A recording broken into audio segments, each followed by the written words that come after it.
most famous physical therapist on the internet.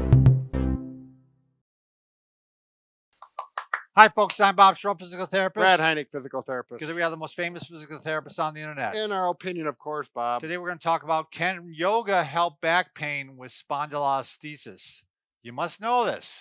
Spondylolisthesis. I know I was going to say it wrong. I don't even know how you say it. But by the way, if you're new to our channel, please take a second to subscribe to us.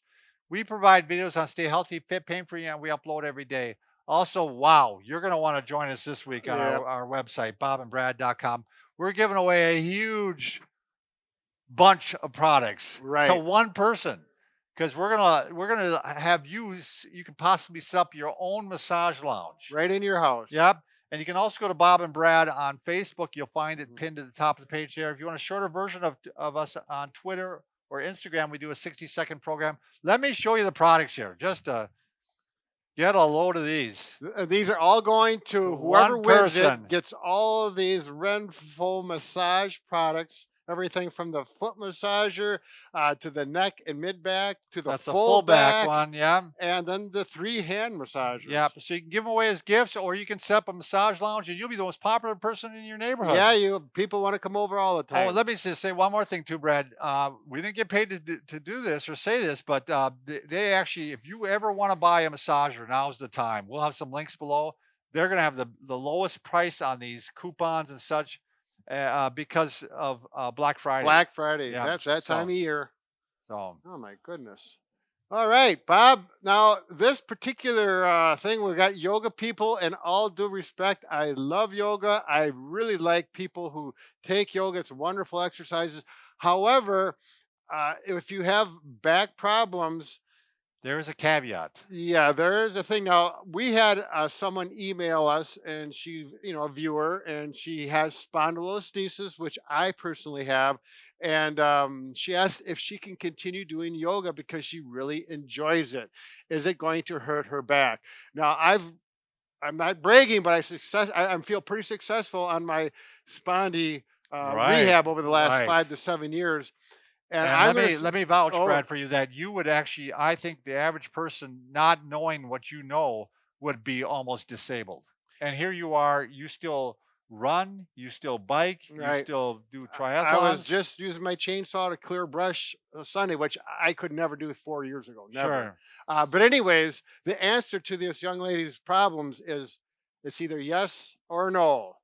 But if you decide to do yoga, there are some things that you must obey, and we're going to talk about that if you want to keep your back healthy. Right. But spondylolisthesis, it's a mouthful. We pronounce it differently, but as far as the diagnosis, it can be easily diagnosed with some x-rays from the lateral view. So, Bob, you want to hold up a healthy-looking spine? Yep. Now, we're talking about spondylolisthesis in the lumbar area, which is the most common. And it's often at L5 or L4 or between L5 and the sacrum, which the pelvis is in the way here. But if you look at this, all the vertebrae are in line. Now, if you have spondylolisthesis, one of the vertebrae shifts forward. And if you look at this, see, this is an older spine. Yeah. You can tell by the color. Can you see this pretty good, Liz? If you look at, this is where mine is. This is L4 and L5. And this vertebra shifts forward 1 to 2 centimeters. And it depends on different people.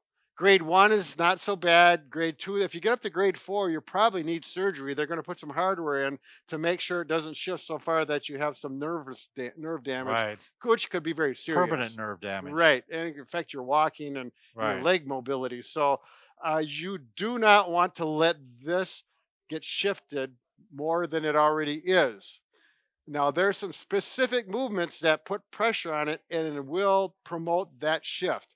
One of them is, and the big one is extension. Back extension. Lumbar extension, which means any movements going back this way. And I don't even like to do this right now.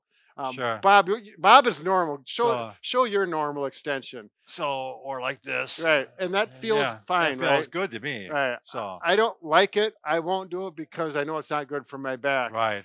So as far as yoga is concerned, and you want to keep your back stable and get it to heal, there's a lot of exercises in which you're doing. Now, I'm pretty sure this is called the Cobra. Right.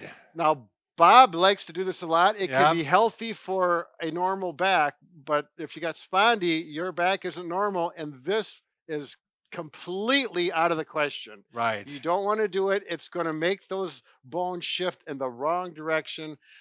So anything like that, anything standing, Bob can do it again, but so no extension standing.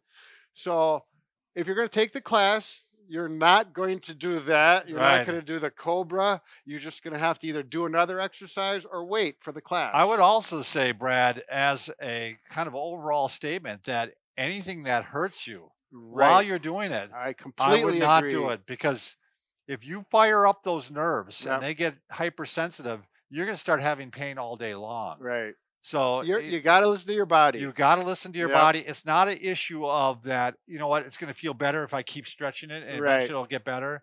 That's not necessarily the case. It's going to start shifting and shifting, and Yeah. you're going to get yourself closer and closer to where you don't want to be, possibly surgery.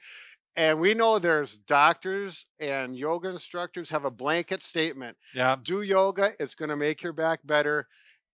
And again, there are specific cases, and this is very much, I'm very dear to it because I have it. Right. And you want to save your back, if you can go to class and your instructor doesn't encourage you to do these moves that hurt, or what was I going to say? Or Well, the peer pressure. Yeah, I was going to say the peer pressure. Everyone also, else is doing it, so right. it's like I don't feel comfortable. I'm wimping out. You got to really pick the ones that you Yeah. won't do it. You know, I had a patient, Brad, that he was in his 60s, and I think his spine had somewhat already fused. Sure. And but his doctor was saying you should try yoga, and it's like, Mhm. no, yoga is not correct for you. It was for him. It was better to keep his back braced Mhm. and not do the stretching, and it got so much worse whenever he would do any stretching. Right. There's a time where your back is not able to stretch anymore, and that's fine. Keep it stable. There's Right. a lot of other things you can do. Exactly. Stretching is not always the answer. I know one thing I could not do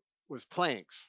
Right. I could do them, but my back would You get can't sore do them now. Well, I just don't do them now. I Right. think maybe I could, but I'm not going to chance it. Things are going so good. I've got my exercise routine. As a matter of fact, we've got videos on Right, what on- has on made what my you're back doing. progress to where it is.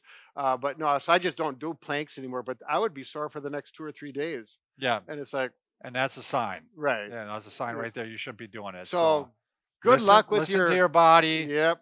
And we love you, yoga people. Don't get mad at us. We're just trying to give the right advice here. So, Exactly. all right. Thanks for watching.